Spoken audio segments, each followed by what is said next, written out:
Olá, seja bem-vindo. Começa agora mais um episódio do Plenário, o podcast que escuta quem decide, quem participa das decisões, quem articula.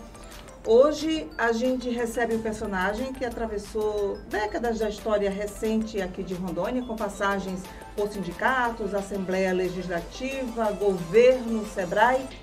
Daniel Pereira é o nosso convidado.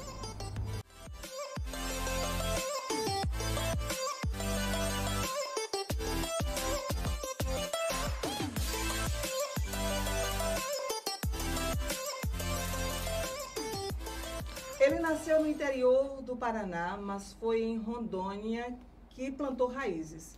Chegou com a família no final da década de 70, quando o Estado ainda não tinha sido criado, e ali no calor de uma sala de aula começou essa história de luta. Daniel Pereira foi e é professor, sindicalista, vereador, deputado e também foi governador. Mas talvez o que o defina não seja o cargo, e sim a travessia. Ele atravessou o chão batido das escolas, os corredores do sindicato, o plenário da Assembleia Legislativa, o Palácio Rio Madeira, sem fazer barulho demais, mas também sem se calar. De origem simples, formou-se em Direito, ajudou a fundar sindicato, já foi oposição e já foi governo. Já se elegeu pela esquerda, já caminhou com o centro. No meio do caminho, nunca deixou de escrever artigos, planos, ideias. No Sebrae, passou a ver Rondônia pelo olhar de quem produz, empreende, inventa saídas onde não há estrada. No governo, teve que equilibrar folha de pagamento e também tensões políticas. No sindicato, aprendeu que vale mais a escuta do que o grito. Daniel Pereira é desses personagens que o tempo não empurra para os lados. Ele resiste, se reinventa. E hoje continua falando, e mais do que isso, continua pensando. No episódio de hoje, a gente conversa com quem conhece o Estado por dentro, mas também não esquece de onde veio. Esse é o Daniel Pereira, que a história oficial registra, o das manchetes, das cerimônias, das funções públicas. Mas antes de tudo isso, tem o Daniel que não aparece nos currículos. Aquele que só a família conhece, que talvez o público nunca tenha escutado. Quem é você, Daniel, longe dos cargos, longe das funções públicas, longe das cerimônias? Uma boa pergunta. Obrigado pela oportunidade. E se eu tivesse ouvido alguém dizendo tudo isso antes, talvez eu tivesse até melhorado o rendimento. Ficou bonito. Olha, quem que eu sou? Eu sou o esposo da Esther, sou o pai da Shirley, da Carla e do Alexandre e sou avô do Henrico. Acho que é meio isso, né? E, claro, eu tô citando aí meu núcleo de família, meu genro Samuel, e que nós estamos mais próximos no dia a dia, né? Mas ao longo da vida eu aprendi que a família é uma extensão muito maior, né? Eu até falava isso com uns amigos ontem. Quando eu morava na área rural, lá em Cerejeiras, a minha família era meus vizinhos da minha linha. A gente tinha tudo em comum, as necessidades, principalmente as necessidades. E para resolver essas necessidades, a gente tinha que se juntar. Então, era a minha família. Depois eu virei professor, os 80 colegas que eram professores rurais era minha família. Aliás, são até hoje, contato com todo mundo. Agora estou trabalhando na comissão do magistério aqui, trabalhando as demandas deles. Aí fui militar no Partido dos Trabalhadores, os filiados do Partido dos Trabalhadores eram meus irmãos, né? Então a gente vai construindo muitas famílias ao longo do tempo. E até que eu cheguei a ser governador do estado e a minha família era o estado inteiro, né? E diga-se passagem, grande e uma responsabilidade muito grande, né? O dia que eu entreguei a faixa de governador para o governador Marco Rocha, saiu das minhas costas muita preocupação, né? Mas é algo que vale a pena ter passado e ter vivido. Como diz o Pablo Neruda, confesso que é vivido. Muito bacana. Sua trajetória começou lá atrás, no Paraná, como a gente falou, né? Você é oriundo de lá. Qual é a cidade mesmo? Eu nasci num distrito chamado Lusiânia. E esse distrito, o meu avô, pai da minha mãe, foi um dos principais moradores lá, né? Tanto é que tem uma avenidazinha bem pequenininha, o núcleozinho hoje é município, E é uma homenagem a ele, Eugênio Alves da Rocha. E fazia parte de um município, que é o município de Campo Mourão, que é um município no noroeste do Paraná, cujos primeiros moradores, colonos que vieram para morar lá, chegaram lá em 1903, e era o meu avô e os irmãos dele, né? Então a gente está muito ligado assim, onde a gente vai, e o envolvimento com o local, né? E a gente acabou trazendo um pouco disso aqui para o estado de Rondônia. Então essa é a minha origem de nascimento. A sua história ganhou corpo aqui em Rondônia, né, com o passar dos anos. Quando é que você percebeu que queria estar na linha de frente das discussões e não apenas nos bastidores? Olha, na verdade tem coisas que elas são características suas, né? E não é porque você quer, porque quando você quer e não tem aptidão para aquilo, não vai dar certo, né? Você tem que querer, mas tem que querer dentro de uma determinada circunstância. Da minha família, meus primos, nós somos um grupo grande, eu com 11, 12, 13 anos, eu arrumava serviço para mim e para eles. Eu já era uma espécie de líder do coletivo ali, né? Aí eu fui para o colégio, aliás, a ditadura militar deu um golpe de Estado sobre o meu direito democrático. Eu ganhei uma eleição direta no voto para ser o líder de sala da 5ª série em Colorado do Oeste e me vetaram, porque eu era rebelde demais. Ditadura militar, 78, né? Então eu tenho que pedir minha anistia. Pois bem, era um processo natural, né? Aí eu fui para o sítio, eu tinha 14 anos, eu fiz a opção de deixar de estudar para ir morar num sítio. Meu pai pegou esse sítio lá em 78, hoje fica no município de Pimenteiras. E as primeiras vezes que a gente foi lá, era só eu e meu pai, a gente ficava 30 dias no meio do mato, sem ver ninguém, né? E foi uma opção, eu podia ter ficado na cidade estudando, meu pai nunca me obrigou a fazer nada. Mas eu sempre fiz questão de fazer, sempre tive compromisso comigo mesmo e compromisso com ele. E eu acabei virando uma espécie de liderança na comunidade.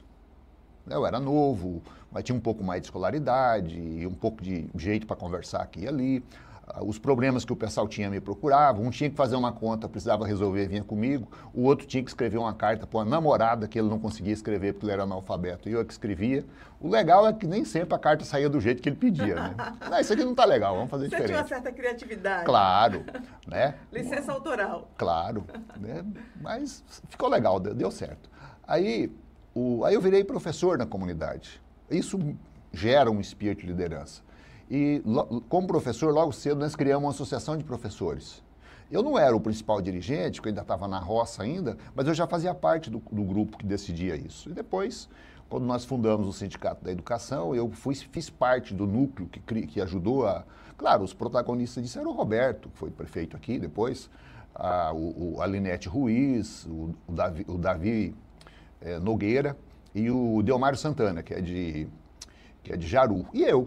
Lá do fundão, né? Fazia parte desse grupo, já desse grupo seleto. Tem um processo que vai acontecendo e vai acontecer de forma natural, não tem como você... Porque tem gente que ele tem vontade de ser e nunca vai ser. Mas não é porque ele é melhor nem pior do que ninguém, existem algumas coisas que faltam, né?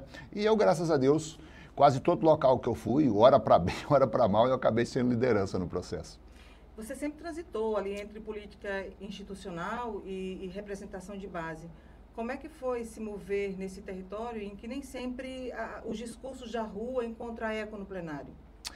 Então, primeiro, alguns mandatos que eu tive, eu fui vereador, fui deputado estadual por 2 mandatos, passei por um 3º mandato de deputado estadual e passei pelo mandato de vice-governador e governador. E se você perguntar para mim, Daniel, isso foi fruto de um trabalho coordenado ou foi fruto do acaso? Eu te garanto que foi fruto do acaso. Sério? Com certeza. É claro que eu aprendi, tem um autor que ele diz que a vida se divide em 2 quadrantes. A metade é aleatório. A outra metade é você que cuida dela. Se você cuida bem da tua parte, você vai influenciar na parte aleatória. Por exemplo, se você está estudando e abre um concurso, o concurso é aleatório. Se você estudou, você vai passar no concurso. Vamos supor, uma moça assim, muito inteligente quer estudar Direito na Unir. Se ela se preparou, o aleatório ela vai fazer a prova e vai passar, né? Eu acho que nós sabemos de quem nós estamos falando, né? Pois bem, então é meio isso. Eu fui num domingo para a minha escola, abri a escola para fazer uma reunião para escolher um candidato a vereador da linha. Eu não era candidato a nada, eu não era filiado a partido, e eu saí da reunião candidato a vereador, sem ser filiado a partido. A minha filiação partidária foi depois. Eu, graças a Deus, eu tenho a satisfação de poder dizer que em todos os mandatos que eu ocupei, eu tive a satisfação de fazer as coisas dentro da linha que eu sempre achei que era correto, né? Eu fui vereador, eu arrumei muita confusão, mas muita mesmo, mas eu assumi como vereador, a primeira coisa que os caras fizeram, tinha um discurso de que era empresário, que não precisava de recurso público, que queria se doar para a comunidade. Aí, quando eu chego lá, os caras queriam aumentar o salário do vereador e do prefeito. Não aumentaram nem do vereador e nem do prefeito. Que o molecão doido que tinha lá foi lá e deu um jeito de segurar. Aí tinha uma comunidadezinha que eles tinham criado, lá em Cerejeira, eles chamam de bairro BNH. Só que eles fizeram as casinhas, esqueceram que tinha que levar água pro povo, e era no alto. Aquilo era uma tragédia, nem poço dava naquilo lá. E aí um dia, eles vieram me procurar, eu falei, cara, eu não tenho solução não, mas fala o seguinte, traz todo mundo à noite aqui para a Câmara, e aí vamos ver o que dá para fazer. E quando a população veio à noite, os vereadores, em vez de acolher a população, começou a agredir o pessoal. Ah, cara, não ficou legal. Moral da história, no dia seguinte, nós fomos para a prefeitura, vereador pé da vida, prefeito brabo que só, mas 30 dias depois tinha água pro pessoal lá. Então, é meio isso, né? A minha passagem pela Assembleia Legislativa, também a gente teve muita questão de embates, de situações bastante polêmicas, tivemos bastante resultados positivos, né? Tem algumas demandas que eu sou servidor público, vi o sindicato, o Sintero principalmente, uma contribuição muito grande no meu primeiro e também no meu segundo mandato, né? Eu tenho satisfação do que nós fizemos pelos servidores públicos. Eu ajudei esse Estado a capacitar 6.000 professores, né? Porque na época existia a obrigação, mas ninguém queria assumir responsabilidade com os professores. A nossa proposta era de bancar 100% do curso, daí o Bianco era governador na época, o Estado também passava por uma situação complicada, mas nós conseguimos pelo menos que a metade disso fosse pago, né? E isso ajudou a melhorar a Rondônia. Com todos os problemas que o Brasil tem em educação, o estado de Rondônia é um dos melhores estados pensando em educação no país, né? A gente só não é melhor porque, infelizmente, o atual governo deixou de fazer aquilo que vinha sendo feito, né? 2017 foi o ápice nosso, quando você pega o índice de desenvolvimento do ensino básico no Brasil, os índices de Rondônia em 2017 batia de frente com os melhores do Brasil. É mesmo? Pernambuco, com Ceará, né? O próprio estado de São Paulo, Santa Catarina. Mato Grosso também, Mato Grosso do Sul, Mas eu estou falando isso a nível de estado, né? Comparando estado com estado. Entendo. Era nós, Goiás, que é um estado muito bom, Goiás hoje está na frente, inclusive uma secretária nossa aqui, de Rondônia, a Fátima, saiu daqui e foi para lá, né? E Gavioli. E ela aprendeu a ser secretária e com resultado aqui com a gente, né? E os resultados que nós escolhemos em 2017, diga-se passagem, foi um trabalho bem feito, que ela plantou, depois por questão política, ela deixou de ser secretária, mas os resultados vieram. Então são coisas que a gente ajudou a fazer. E a passagem pelo governo não foi diferente, né? Primeiro, era vice, e vice, nós estamos vivendo hoje uma crise aqui no estado, e vice, quando não atrapalha, já está ajudando. E eu descobri que se eu fosse ficar à sombra do governador, ou eu ia incomodá-lo, ou ele ia ficar incomodado comigo. Os secretários é indicação do governador, não é indicação de vice. Então, o que eu fiz? Eu construí uma amizade com a maioria dos secretários e acabei construindo uma agenda, eu acabei fazendo um governo paralelo. E isso trouxe alguns resultados. Por exemplo, Rondônia talvez seja o único estado que você faz um requerimento de identidade em 100% dos municípios. Mas antes de eu ser vice e depois governador, só fazia em 25%. Rondônia talvez seja um dos poucos, talvez o único estado, que tem junta comercial em todos os municípios. Quando eu passei a ser vice e governador, só tinha em 12. Nossa, diferença brutal. Nós nos tornamos o primeiro estado do Brasil a fazer uma licitação para você comprar máquinas e equipamento para os 52 municípios com emenda parlamentar. Foi a primeira emenda parlamentar do Brasil. E eu atuei nesse negócio do começo até o fim, como vice-governador, e entreguei como governador. Então, são algumas agendas que a gente teve satisfação de fazer. É claro, tem algumas frustrações por alguma coisa que não foi possível, mas, via de regra, eu consegui fazer na prática, no dia a dia, aquilo que a gente sempre propôs a fazer e o que a gente sempre justificou do porquê que ter mandato. Né? Obrigada, Daniel. A gente vai para um breve intervalo, mas não sai daí que a gente volta em instantes.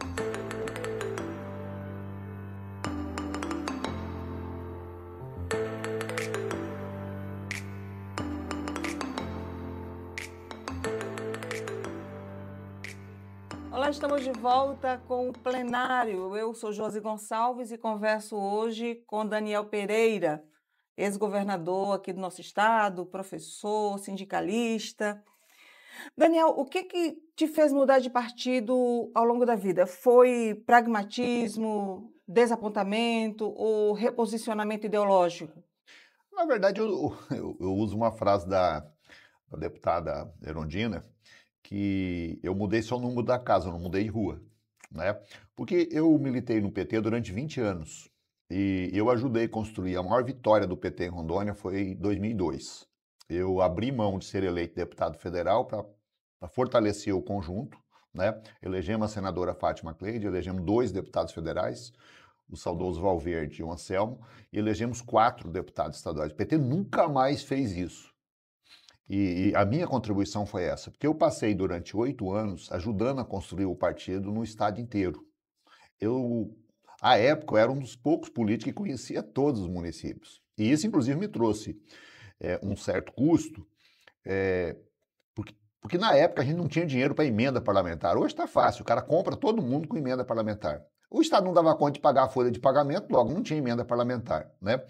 E pelo fato de que eu era de Cerejeiras, e pelo fato que eu tinha que rodar o estado inteiro, significa que eu não rodava o suficiente em Cerejeira. Então eu perdia na minha base, politicamente, que é a disputa, política é isso, e acabava não ganhando no todo. Mas eu tinha que fazer isso, era a minha missão na época. E nós, graças a Deus, nós fizemos, né? E aí, quando eu fiquei sem mandato, fui cuidar da minha vida, tal, como sempre fiz, e aí eu mudei meu domicílio eleitoral para cá. E não eu mudar meu domicílio eleitoral para cá, um pessoal começou a sugerir o meu nome como candidato a prefeito. Eu nunca pensei de ser prefeito em Porto Velho, estou aqui há 30 anos, né? E aí eu comecei a ter um certo desentendimento. Falei, moçada, eu já passei, o que eu tinha que fazer eu já fiz, né? Lula tá lá no palácio, toca o mandato, tá cheio de ministério por aí, a moçada toda empoderada, uns ocupando um carguinho aqui, outro ali. Vai cuidar da vida de vocês que eu vou cuidar da minha. Aí o doutor Mauro, que foi um colega de vida, né? Eu conheci o Mauro a primeira vez, ele era vereador ainda. A gente sendo empurrado de costa lá no Palácio Getúlio Vargas, o Mauro estava com a gente. Aí o Mauro, Dani, quer vir pro PSB? Pô, o PSB é um irmão gêmeo do PT, né? Desde a primeira eleição do Lula em 89, que o saudoso José Paulo Bisol era o vice do Lula, né? Então, é um processo o Pernambuco, por exemplo, amizade com Lula e a família Arraes e Campos e tal. E aí eu fui para o PSB, mas não era nem a questão ideológica, era uma questão do amigo, do Mauro, né? E aí acabei passando por fui candidato a deputado estadual, cheguei a assumir um pedaço do mandato no final. E aí o Mauro me chamou para ser candidato a deputado federal, eu não era candidato a nada, aí do nada eu acabei virando vice-governador e governador. Então tem muita gratidão com o PSB. Mas aí, talvez até por não pensar direito, em 2002 eu acabei indo por Solidariedade, eu era para ser candidato ao Senado e por força de mudança de última hora, o Vinícius, que era o candidato a governador, consensuado, entre os partidos que estavam nesse grupo, o partido falou, não, o Vinícius não pode ser candidato a governador, o Vinícius tem que ser candidato a deputado federal. Aí olharam para um lado, olharam para o outro, sobrou quem para ser candidato a governador? Eu, né? Eu fiz uma campanha para governador com dinheiro que não dá para fazer campanha para vereador em Porto Velho. Isso em 2022. 2022, né? Então é isso. E aí é esse processo, sem trauma, sem nenhum problema. O PT, por exemplo, todo mundo é meu amigo. Quando foi em 2014, que aí eu vice do Confúcio, Padre Tom era o candidato a governador no primeiro turno, quando foi o segundo turno, na noite, eu já liguei para todo mundo, no dia seguinte a gente já estava todo mundo junto, né? Eu liguei para o pastor Aloysio, que foi candidato, liguei para o padre Tom e tal, e no dia seguinte, então a minha presença junto com o Confúcio, pela minha militância junto com o PT, porque a gente construiu muita coisa boa, né?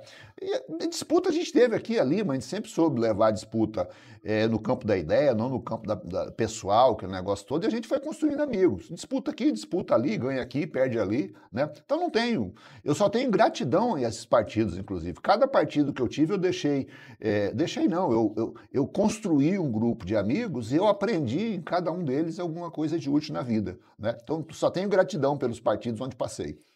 Você falou no bloco anterior que teve alguma frustração no governo. Que frustração foi essa? Ô, Josi, frustração a gente sempre tem, porque às vezes você quer ver um negócio mais bobo. Eu mandei um projeto de lei para a Assembleia na época que era para a gente doar o prédio da rodoviária antiga para a prefeitura. Mas eu achava que isso era tão. Não precisava mobilizar isso. Por que eu tenho que ir lá convencer deputado a votar num negócio desse? Que era para você entregar a rodoviária, o prédio da rodoviária para a prefeitura, para o prefeito Hildo fazer o que tinha que ser feito. Moral da história. Eu não sei por que inventaram que tinha que ser uma lei complementar, ou seja, metade mais um do quórum da Assembleia Legislativa, 13 deputados. Nós só conseguimos 12. E nós tivemos dois deputados que tinham domicílio em Porto Velho. Um era ex-vereador e o outro era esposo de uma vereadora. Eu não sei o que aconteceu aquele dia que eles votaram contra. Essa é uma frustração, porque eu poderia ter deixado o meu nome e falar, não, o Daniel foi o cara que pegou, né? O Marco Rocha fez isso, fez certo, né? Mas eu poderia ter feito isso. Isso acaba gerando uma frustração. Mas não é uma frustração assim. A gente poderia ter feito, podia ter colocado o nome na história por mais isso, né? Depois do Palácio de Madeira, você foi para o Sebrae? Eu fui para o Sebrae. E como foi essa transição para uma atuação mais voltada para uma instituição com foco direto no empreendedorismo? Ô, José, a minha ida para o Sebrae, ele não é fruto do acaso. A minha ida para o Sebrae é um reconhecimento que o pessoal da indústria, do comércio e da agricultura tiveram com relação ao meu trabalho como vice-governador, depois como governador. Porque tem coisas que, por exemplo, quem idealizou a Rondônia Rural Show foi o governador Confúcio, né? E o Anselmo era o secretário de Estado que fez a primeira, acho que a primeira e a segunda foi o Anselmo de Jesus que fez, né? Como secretário de Estado. Aí, quando eu assumi como vice-governador, a Rondônia Rural Show era uma festa para os rondonienses. Surgiu o professor Helder Riser, que é uma espécie de meu guru, né? O professor Helder sugeriu que a gente fizesse um evento em Brasília para a gente mobilizar as embaixadas. Eu achei legal aquilo, fui conversar com o governador Confúcio, ele aprovou, partimos para Brasília. Nós rodamos pelo menos umas 50 embaixadas. No dia 6 de abril de 2016, nós estávamos no plenário da Confederação Nacional da Agricultura, em Brasília, com um evento, nós colocamos mais de 50 países presentes, né? Servindo para eles carne, servindo peixe, servindo sucos dos frutos nossos aqui de Rondônia, daqui produção do nosso estado. Então, isso me aproximou do empresariado. E no ano seguinte nós fizemos isso na Fiesp. E fui eu que articulei isso tudo, fui lá, conversei com o presidente da Fiesp. À época, o Alckmin, hoje vice-governador, era o governador de São Paulo, construímos essa agenda com ele. O governador Confúcio, ele fez a palestra do que é Rondônia em 2017, 2016 na CNA, em Brasília, e no ano seguinte ele fez uma palestra para 350 empreendedores em São Paulo, apresentando o estado de Rondônia. E eu que fiz essa mobilização toda. Então, eu fui construindo isso no dia a dia. Quando me sugeriram o presidente da Federação da Indústria, o Marcelo Tomé, e o presidente da Federação da Agricultura, o Hélio Dias, eu chamei eles para fazer uma reunião, para eles falarem. Eu falei para eles, alinha quem que vocês querem, o Estado tem 2 votos, alinha quem vocês querem lá para o Sebrae e os 2 votos nossos vão para quem vocês indicarem. Aí eles falaram, bom, nós estamos pensando no seu nome para ser o superintendente. Falei, não, cara, mas eu não entendo nada daquilo lá. Ele falou, não, mas o que você faz lá você já está fazendo, faz muito tempo, você que notou ainda. Foi um caminho natural. Então, eu falei, olha, eu vou, mas só que tem uma condição. Como eu estou governador, eu tenho eu posso ter impedimento, tem que verificar se não tem impedimento. Eu pensava no processo eleitoral, né? E outra, eu não posso ir para lá para dividir, era 13 votos na época colegiado, eu não posso ir para lá de 7 a 6, tem que ser ou é consenso ou eu não vou.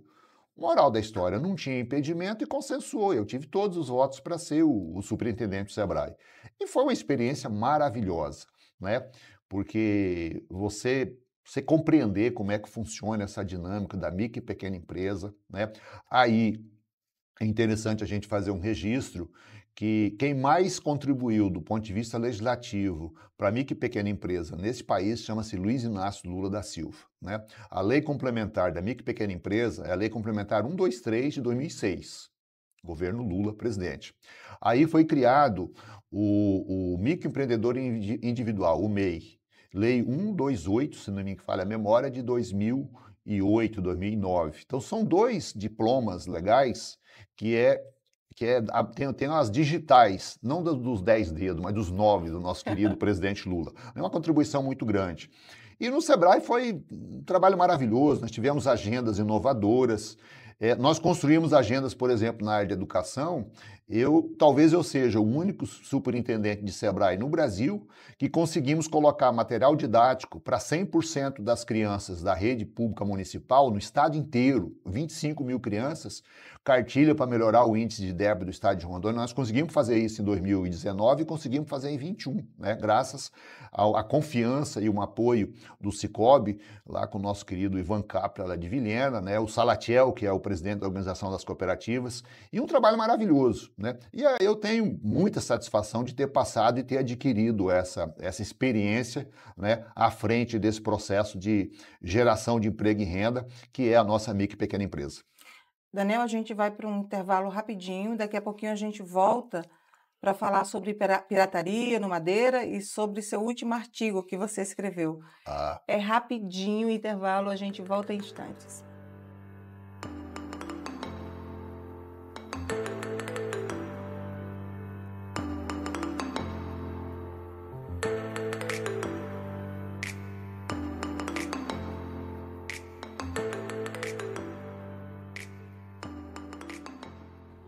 Estamos de volta com o plenário. Eu sou Josi Gonçalves e converso hoje com Daniel Pereira, ex-governador aqui do estado de Rondônia. Daniel, queria saber sua opinião. Tem grupos armados no Rio Madeira atuando, saqueando cargas, especialmente de grãos. Só uma empresa de navegação tem 100 boletins de ocorrência em 2024. Não sei se quando você era governador, você já tinha a atuação desses grupos, né? Eles afetam a economia local, afetam as empresas de navegação, os produtores também, do ponto de vista de gestor público e também de interlocutor do setor produtivo. Você também é produtor rural, né? Sou. Quais são as medidas que você acha que seriam prioritárias para conter essa atividade criminosa e proteger os pequenos e médios produtores, por sinal? Josi, o ideal é que você... Porque você tem que fazer trabalho preventivo para não ter que enfrentar o problema. E aconteceu um fenômeno aqui na nossa região, infelizmente triste para nós rondonienses. Em 2017, eu estive no Acre com o governador Confúcio e o então governador do Acre, o governador Tião Viana. Ele promoveu um evento no Acre para discutir a segurança pública a partir dos estados, né? Porque você tem as políticas da União, mas os problemas acontecem no estado e acontecem no município, né? E aí, um evento muito forte, eu estive presente, o governador me prestigiou me chamando para ir junto, né? E naquele momento, quem tinha problema sério, quer dizer, mais sério, de segurança aqui na região era o Acre e o Amazonas. O Acre estava uma mortandade, uma confusão, tentativa de te arrancar preso de presídio, né, fazer resgate. Tivemos uma mortandade que aconteceu num presídio aqui no Amazonas. Então, a situação deles era bem complexa. E a nossa aqui, não vou dizer que era nenhuma maravilha, mas ela estava sob controle. E parece-me que o nosso coronel não deu conta de segurar a onda, né? E aí o Acre melhorou os índices do Acre, melhoraram os índices do Amazonas, mas o crime ele funciona como se fosse uma empresa, né? E a empresa, se ela é bem sucedida, ela dá continuidade. Se ela não é, ou ela fecha as portas ou ela abre no outro canto. E o crime organizado é isso. Se ele consegue prosperar, ele fica. Se ele não consegue, ele sai, né? Então, infelizmente, foi o que aconteceu aqui no estado de Rondônia. O crime organizado, as organizações criminosas acabaram tendo uma presença enraigada aqui no estado, e aí o céu é o limite para ver o que vai fazer. E agora ficou muito mais difícil. Era muito mais fácil ter evitado deles entrarem aqui do que tirá-los. Agora, de vez em quando, a gente vê aí o pessoal da PM tendo que ficar enfrentando tiroteio, aquele negócio todo. Esses dias morreram pessoas aí, policial correndo risco de morrer, as pessoas lá do crime organizado trocando tiro com a polícia e morrendo, né? A gente não tinha necessidade de ter isso. Eu repito, eu não estou aqui dizendo que os problemas nossos de segurança pública, que não é problema de segurança, é de insegurança pública, começaram a acontecer com o governador Marco Rocha. Mas para um coronel ter assumido o governo do estado e os resultados dele são muito ruins na área de segurança pública. Por falar em Rio Madeira, vamos passar direto para o Palácio Rio Madeira. Como é que você avalia todas essas celeumas que estão acontecendo, envolvendo o governador, o vice-governador? Qual o teu posicionamento sobre isso? Ô, Josi, é difícil a gente emitir opinião porque a gente não sabe o que acontece dentro, né? A gente, inclusive, esse é um detalhe. O Jerônimo faleceu, mas o vice dele é o doutor Oreste. Eu tenho o telefone do Oreste no meu celular. Se quiser falar com ele, ligo para ele, vou ser atendido, né? Aí eu venho com o Piana e o vice dele, né? O nosso querido fugiu aqui, mas eu já lembro o Assis Canuto, né? Eu tenho contato dos dois. Aí eu venho pro Raup, o Raup e o Aparício, eu tenho contato dos dois. Os dois são meus amigos, né? Aí eu venho pro Bianco e o Miguel, pessoas queridíssimas, né? Eu sei que eles têm motivo para não gostar de mim, mas eu tenho motivo para adorá-los, né? Pessoas muito boas, me dou muito bem com eles. Aí o Cassol, me dou muito bem com o Cassol, com o Caula, né? Aí me dou muito bem com o Confúcio, o seu Ayrton. E aí eu não consigo me entender direito com um cara que ficou, mas não por causa de mim. Eu comprei uma briga que não era minha, porque o Marco Rocha foi muito injusto e muito desonesto com o governador Confúcio. Porque ele era para estar na PM, na rua, correndo atrás de bandido, e ele ficou na SEDUC durante 3 anos, exercendo um trabalho de professor, mas o cara, para exercer trabalho de professor que ganha 5 conto, ele ganhava 20 como coronel. Isso nem é justo, né? Ele deveria estar ajudando os coronéis, colegas dele, a enfrentar o crime organizado. Se ele tivesse aprendido como coronel na época que ele estava ainda na PM, ele estava evitando o vexame que ele está dando hoje, né? Então, não consigo entender direito o que está acontecendo. Agora, uma coisa é fato. Não tem vencedor nessa briga. Os dois perdem, né? Eu acredito que o Sérgio tenha pretensão de ser candidato a governador, pelo menos é que a gente vê pela imprensa, e nós não temos um histórico de vice-governador bem sucedido eleitoralmente no estado. Nós só tivemos 2 que disputaram, né? O doutor Oreste, com toda a qualidade dele, o doutor Oreste é um homem acima da média em termos de qualidade, um intelectual super competente, foi secretário de planejamento, foi secretário de educação, né? Um cara experimentado, e ele não foi bem sucedido como candidato a governador, acho que 90, né? 90.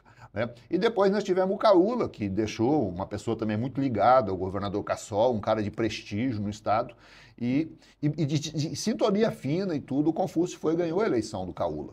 Então, para o Sérgio ter êxito como candidato a governador, ele tem que estar bem ajustado com o Marco Rocha. E o Marco Rocha fica todo mundo dizendo que ele é candidato ao Senado. Ele vai ser candidato ao Senado como? Ele vai entregar o governo para o Sérgio como inimigo dele? Ninguém vai ganhar nada disso, né? E o pior, não é eles. Eles não ganharam nada, é problema deles. O ano que vem termina o mandato deles, cada um vai cuidar da vida, e que é o que acontece para quem perde mandato. O problema é que a gente perde, o Estado perde com isso. O Sérgio poderia estar aproveitando o melhor que ele tem, fazer o que eu fiz como vice-governador e ajudar a melhorar as agendas do Estado. E o governador está fazendo a parte dele também. Os dois vão perder, né? E quem é que vai ganhar com isso? Os concorrentes deles. O Sérgio deixando de ser governador para disputar o governo como governador, ele facilita a vida dos concorrentes dele. E o Marco Rocha, não sendo candidato ao Senado, ele facilita quem quer uma vaguinha no Senado. Ou, se ele for candidato sem o apoio do governador, ele já perdeu a eleição também. Então, Então, eles não têm nada a ganhar com isso. Se eu pudesse dar um conselho para os dois, falar, cara, tira os assessores de perto, que às vezes o assessor está mais preocupado com ele do que com o chefe, né? Eu vivi isso com o Confúcio, teve 3 ou 4 assessores do Confúcio, que se dependesse deles, ele não tinha renunciado, ele não era senador hoje. Aí criou um pequeno atrito e falou, olha, quem precisa de renunciar é o Confúcio, e eu não preciso assumir o governo do Estado. Se ele renunciar, eu vou assumir, porque é a minha prerrogativa. Agora, eu não vou atrás dele para ele renunciar. Né? Então ninguém vai ganhar nada com isso. E o Estado também não ganha? Claro que não. A gente perde um tempo danado, tem tanta coisa boa que dá para fazer, e eles ficam aí brigando.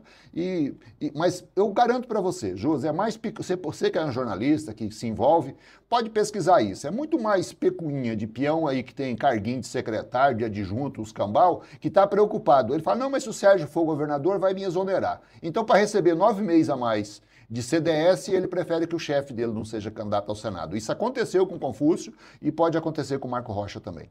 Você continua sem papas na língua. Aí, para que ter papa na língua?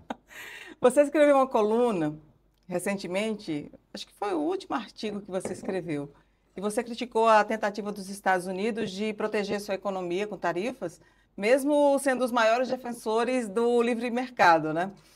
Por que você considera essa postura incoerente e perigosa para países como o Brasil? Josi, nós estamos vivendo um paradoxo, né? Com a eleição do Trump, presidente dos Estados Unidos, a China passou a ser defensora de livre mercado. A China é tido como a China é comunista, que é negócio todo. Em que pese a diferença da China com os Estados Unidos é que na China só tem um partido, nos Estados Unidos só tem 2. E se você pegar os dois, é mais ou menos a mesma coisa, né? É mais do mesmo, por característica deles. Em que pese, é preciso a gente informar direito, os Estados Unidos não tem só 2 partidos. Os Estados Unidos tem mais de 60 partidos. É que não consegue ter visibilidade, né? E aqui no Brasil é um pouco diferente, porque tem visibilidade. O presidente Trump, ele está prestando um desserviço para a humanidade com o governo dele. O problema dele não é com o Brasil, o problema dele é com o mundo. Né? Ele assumiu dizendo que vai anexar a Groenlândia, que não é território americano, chegou a publicar um mapa com o Canadá sendo anexo aos Estados Unidos, verdade. Arrumou confusão com o México, né? O primeiro mandato ele queria construir um muro, agora já queria que os mexicanos pagassem o muro, né? Enfim, ou seja, é um cara que não tem juízo. E o duro é que aqui no Brasil tem um grupo que tem menos juízo do que ele ainda, né? Porque o bolsonarismo e agora, ainda bem, graças a Deus, que isso se revelou, o mal que esses caras significam para o país. Né? Um discurso falso de patriotismo, né? Porque patriota é você doar, se preciso, a sua vida pelo seu país. Agora você fazer o que esses caras estão fazendo e pedir pro insano do Trump fazer uma medida que não é medida protetiva para os Estados Unidos. Eu já explico por que não é. Ela é apenas uma medida que visa dar uma satisfação para os caras do ponto de vista de despertar e expressar a oposição. Cara, fazer oposição é próprio do regime democrático, mas vamos usar outras regras, né? Por exemplo, as medidas econômicas do Trump, elas são ruins para o Brasil, mas elas são muito mais ruins para o cidadão dele, né? O produto do Brasil, os Estados Unidos há poucos dias estava pagando $1 num ovo. Quem salvou eles foi o Brasil, encarecendo o nosso aqui, inclusive, para exportar para lá. Né? O pessoal da JBS, mais umas empresas, compraram umas grandes produtoras de ovos, milhões de ovos foram exportados para os Estados Unidos. Se eles aumentarem 50%, se estava $1, vai para 1,50. Quem é que vai pagar 1,50? É o cara que vai comer ovo todo dia lá, o americano come ovo todo dia de manhã. Né? Suco de laranja. O Brasil é o maior produtor de suco de laranja do mundo. E nós somos o maior fornecedor dos Estados Unidos. Se aumentar 50%, quem é que vai pagar os 50%? É o consumidor americano. Ou então não vai ter produto. Ou seja, de um jeito ou de outro, vai complicar a vida do americano. A carne que o americano usa para fazer o sanduba deles lá, ela é brasileira, boa parte. Os Estados Unidos produz muita carne. Só que como é um país que tem 360 milhões de pessoas, eles precisam de comprar carne. E o país que tem é a Argentina e o Brasil. Né? O Brasil produz 10 vezes mais que a Argentina. Então nós somos o principal fornecedor deles. Tanto é que a JBS é a maior distribuidora de carne nos Estados Unidos. É a maior nos Estados Unidos. Né? Então as medidas do Trump não beneficiam os Estados Unidos e prejudica o Brasil. Né? Agora, ele não está adotando essa política só contra o Brasil, está adotando contra todo mundo, né? O cara é maluco. E agora, por um outro lado, isso trouxe para a gente um resultado muito bom. Porque o PT não é visto como o governo Lula, apesar do Lula ser um dos caras que mais fez pelo setor de produção nossa, seja para a indústria, seja para a agricultura, né, abrindo mercado, buscando alternativas, mas é uma briga ideológica, os caras não gostam dele. Moral da história, agora, quem se dizia patriota é traidor da pátria e quem dizia que não era patriota é quem está defendendo o país. Então, pelo menos o Trump serviu, né? Por isso que eu coloquei, o meu título é I Love Trump, né? Por quê? Porque, cara, só tem que desejar boa vida para esse cara. Eu espero que ele fique, mas o tempo que ele ficar de presidente americano fazendo besteira desse tipo, prejudicando a população do país dele e arrumando confusão aqui. Porque aí, o seu Eduardo, que passou uns anos sendo chapeiro do McDonald's nos Estados Unidos, que continua para lá tentando buscar medidas, em vez de buscar coisas para ajudar o nosso país, o cara vai para prejudicar a nossa população. E aí, Josi, a gente faz um parêntese. Ah, mas o Brasil está se aproximando demais da China. Cara, a China está se propondo a colocar bilhões de reais, de dólares, para a América do Sul ter um sistema de sair de um oceano e encontrar no outro. Isso muda, cria um outro patamar em termos de progresso para todo o nosso país e para toda a América do Sul, que você pode interligar isso depois, norte e sul, porque tem coisa que as pessoas não conseguem enxergar, mas se nós pavimentarmos a 319 e fazermos uns 300 quilômetros de asfalto na Bolívia, você consegue sair da Patagônia e vai ao Caribe. Seria uma rodovia trans-sul-americana. E isso está fácil de fazer, né? E com essa rodovia, essa ferrovia atravessando leste-oeste, você cria uma capacidade de transporte resolvendo o grande problema que o Brasil tem. O Brasil é o maior produtor de comida do mundo, né? Cada 8 pessoas que tem no planeta, um deles é o Brasil que trata. E a gente pode aumentar isso, né? Sem causar desatino ambiental, simplesmente melhorando as nossas técnicas de produção e melhorando o retorno para o produtor. Porque o problema do produtor é porque, por exemplo, quem vai produzir lá no sul do estado, ele tem que trazer o transporte rodoviário para cá, é muito caro. E isso sobra, aliás, deixa de sobrar para o produtor lá na ponta que está trabalhando. Então, enquanto a China está tentando nos ajudar, o Trump está tentando nos lascar. E o Eduardo Bolsonaro, o Jair e companhia são os articuladores desse tipo de coisa. Esses caras não perceberam o mal que eles estão fazendo para o país, mas ao mesmo tempo o bem, porque isso faz com que o país, que os próprios empresários vão expurgar esses caras e eles vão para o lixo da história, que é onde eles merecem ficar. Regionalizando o assunto sobre política, você ainda pensa em disputar eleições ou o papel que te interessa agora é outro? Ô, José, eu já disputei 10 eleições. Eu acho que eu já dei minhas cotas. Você já disputou uma, já está satisfeita? Né? E eu disputei 10. Ganhei algumas, perdi outras. Aprendi mais com as que eu perdi do que eu ganhei. Acho que eu já tive minha cota de eleição. A minha vida sempre foi meio fruto do acaso, né? Sei lá. Amanhã ou depois, talvez. Mas eu não tenho no meu radar isso. Até porque eu sacrifiquei a minha família para fazer mandato. Os 8 anos que as minhas filhas poderiam ter o pai mais perto delas, todo final de semana eu estava perdido aí pelo mato afora, ajudando a construir o Partido dos Trabalhadores. E agora eu só tenho neto e eu quero ter o maior tempo possível para ficar perto dele, né? E isso está sendo extremamente prazeroso. Né? Eu acho que até minhas filhas passam a me ver, meu filho passa a me ver de forma um pouco de o tempo que ele não teve para cuidar da gente, pelo menos está cuidando do neto. Isso está me dando uma satisfação muito grande. Agora, se tiver algum desafio aí pela frente, enfim, vamos ver, deixar o tempo resolver as coisas. Daniel, a gente agradece a sua presença, a escuta, as ideias. Vou te dar aí 1 minuto para as suas considerações finais. Josi, obrigado pela oportunidade. Eu espero que eu tenha sido útil para o teu projeto plenário, né? E eu gosto de plenário, né? E, enfim, me senti em casa aqui no plenário e muita satisfação de estar aqui com você e seu público. Espero que quem estiver em casa vendo ou que for ver, goste do que vai ouvir e ver aqui dos nossos posicionamentos. Talvez sejam um tanto quanto agressivos, mas é a forma como eu penso. Você sempre teve um posicionamento muito firme, você nunca ficou em cima do muro, né? O muro eu derrubo ele. Bom, lembrando que o plenário é uma produção independente do Voz da Terra, com apoio do Rondônia ao Vivo, o site de notícias mais acessado aqui de Rondônia. Nosso agradecimento ao Rondônia ao Vivo, que acredita na força da informação e também no valor do diálogo franco, aberto, público.